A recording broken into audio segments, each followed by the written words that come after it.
السلام علیکم دوستو، آج میں آپ کو ایک چھوٹی سی کہانی، ایک 8 سال کے معصوم بچے کی کہانی سنانے جا رہا ہوں۔ چھوٹی سی ہے، سننا ضرور، یہ کہانی آپ کو جھنجھوڑ کر رکھ دیں گی۔ ایک 8 سال کا معصوم بچہ 1 روپیہ کا سکہ اپنی مٹھی میں لے کر ایک دکان پر جا کر پہنچا اور دکاندار سے پوچھا کہ آپ کے دکان میں اللہ ملیں گے؟ دکاندار نے یہ عجیب بات سن کر اس کا سکہ ہاتھ میں سے لے کر زمین پر پھینک دیا اور بچے کو بھی بھگا دیا کہ بھاگو یہاں سے۔ بچے نے وہ سکہ اٹھایا اور دوسری دکان پر جا کر چپ چاپ کھڑا رہا۔ دکاندار نے اس لڑکے کو دیکھا تو اس سے پوچھا، ہے لڑکے، تم کو کیا چاہیے؟ تو اس معصوم بچے نے بڑی معصومیت سے کہا، مجھے اللہ چاہیے کہ آپ کے دکان میں ملیں گے۔ دکاندار نے یہ سن کر وہاں سے بھی اس کو بھگا دیا، لیکن اس معصوم بچے نے ہار نہیں مانی۔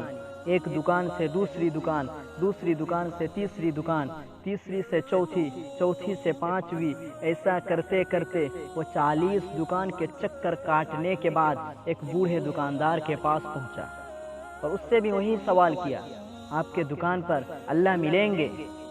تو بوڑھا دکاندار سمجھدار تھا، اس نے دنیا دیکھی تھی اور اللہ کا نیک بندہ تھا۔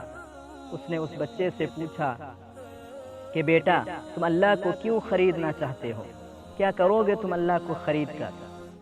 پہلی بار کسی دکاندار کے منہ سے سوال سن کر بچے کے چہرے پر مسکراہٹ آ گئی۔ اس کو لگا ہو نہ ہو اس دکان پر اللہ ضرور مل جائیں گے۔ بچے نے بڑے جوش سے جواب دیا کہ چاچا جان، اس دنیا میں میری ماں کے علاوہ میرا کوئی نہیں ہے۔ میری ماں دن بھر کام کرتی ہے، برتن دھویا کرتی ہے اور میرے لیے کھانا بناتی ہے۔ آج میری ماں ہاسپٹل میں ہے، زندگی اور موت سے لڑ رہی ہے۔ چاچا جان، اگر میری ماں مر گئی تو مجھے کھانا بنا کر کون کھلائے گا؟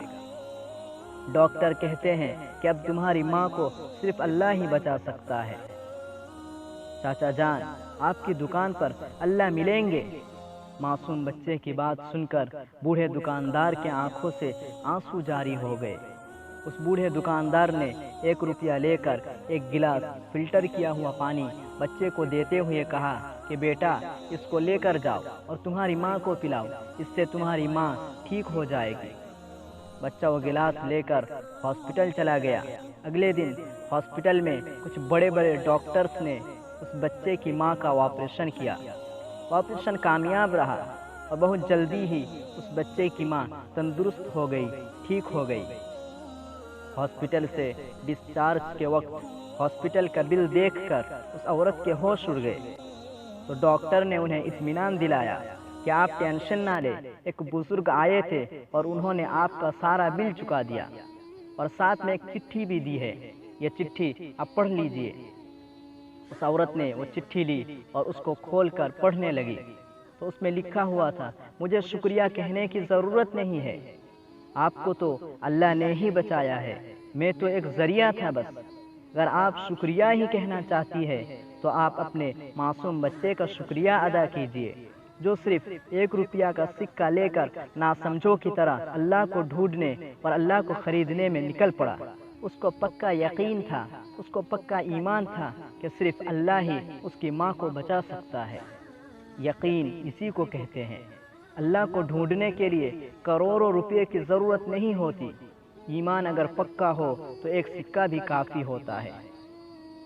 میرے بھائیوں، میرے دوستوں، اللہ خود فرماتا ہے کہ میں اتنا بڑا ہوں، اتنا بڑا ہوں کہ زمین و آسمان میں نہیں سما سکتا، لیکن میں انسانوں کے ٹوٹے ہوئے دلوں میں رہتا ہوں۔ اور اللہ فرماتے ہیں کہ میں بندوں کے گمان کے جیسا ان کے ساتھ معاملہ کرتا ہوں۔ وہ میرے ساتھ اچھا گمان کرتے ہیں تو میں ان کے ساتھ اچھا ہی معاملہ کرتا ہوں۔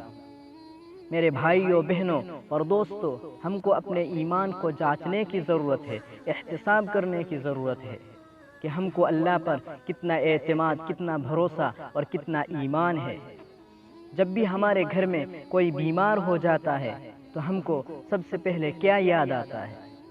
سچے دل سے بتانا۔ کوئی اچھا ڈاکٹر یاد آتا ہے، کوئی اچھا ہاسپٹل یاد آتا ہے، ہم کو فوراً اللہ کیوں نہیں یاد آتے؟ جب ہاسپٹل سے جواب مل جاتا ہے، جب ڈاکٹر ہاتھ اٹھا دیتے ہیں، تب ہم اللہ کے سامنے ہاتھ اٹھاتے ہیں، تب ہم کو اللہ یاد آتا ہے، تب ہم کو مسجد یاد آتی ہے، تب ہم کو نماز یاد آتی ہے، تب ہم کو صدقہ یاد آتا ہے، تب ہم کو غریب یاد آتے ہیں۔ اسی وقت کیوں نہیں یاد آتے؟ پہلے ہی جھٹکے میں ہم کو اللہ یاد آنے چاہیے۔ اگر اسی وقت اللہ یاد آتے ہیں تو سمجھو ہمارا ایمان مضبوط ہے، پکا ہے۔ اللہ تعالی ہماری اس کمزوری کو دور فرمائے۔